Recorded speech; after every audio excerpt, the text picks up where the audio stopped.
Hi, I'm Anna, and this is one of my socks. The heel is starting to get thin and wear out, so I'm going to darn it before it becomes a hole, the way I've done in these other spots that rub against my snow boots. Sometimes I wait until after there's a hole to darn it, but today I'm going to be proactive. The only things I need are embroidery floss and a needle. And scissors. It's best to use thread or yarn that's the same thickness and material as the sock you're working on, and you can use the same color if you want it to blend in. This embroidery floss has worked well for all of my socks, including this one, which is a blend of synthetic and wool, I think. It's also the only thread I have. Some people use a darning egg, but I never have. There are lots of ways to darn socks, but I'm gonna show you the way my dad taught me, which he learned from my grandmother. I've used this technique with a variety of different types of socks. And I should say I'm not a sewing expert, which means you can do this! The first step is to turn the sock inside out and examine. You can keep the sock inside out if you want your loose ends to be on the inside when you finish. Next, cut a piece of thread that's about 2.5 feet long. If you run out of thread while you're working, you can always cut a new piece and pick up right where you left off. Now it's time to thread the needle.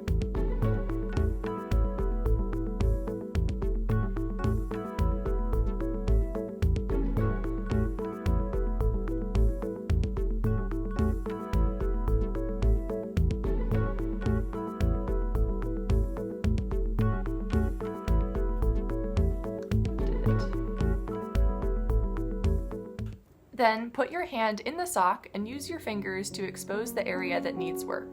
This is the tricky part that some people use a darning egg for. You don't want to stretch it too much because darning it like that will cause wrinkles. The goal is to hold it open, kind of the way it would be on your foot. I have my needle and thread and my sock.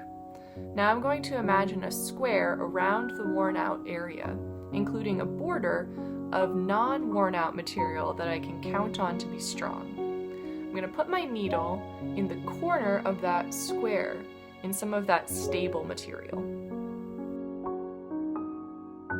I do a running stitch, which is basically up, down, all the way across to the other side, and then I keep doing that back and forth in parallel lines until the whole area is covered.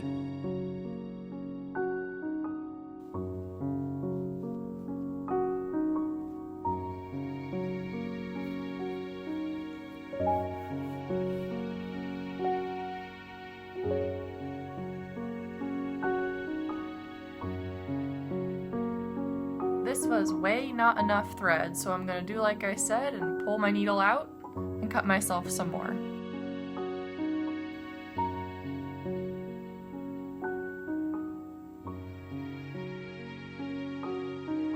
Then turning 90 degrees, I go over, under the rows of stitches I just made in a basket weave type pattern.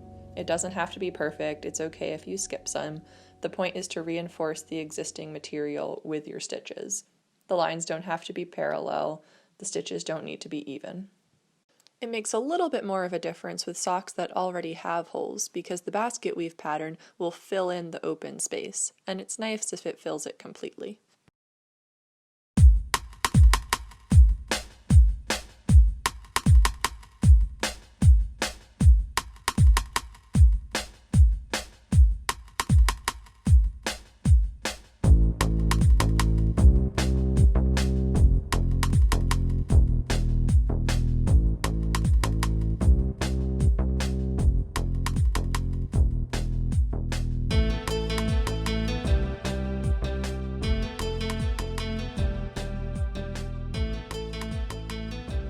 I could go back the other direction again and pack in more stitches, but I'm going to finish off by snipping the thread.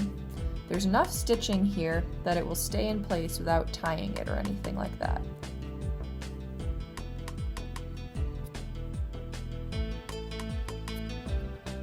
Now I can turn it right side out and see what it looks like.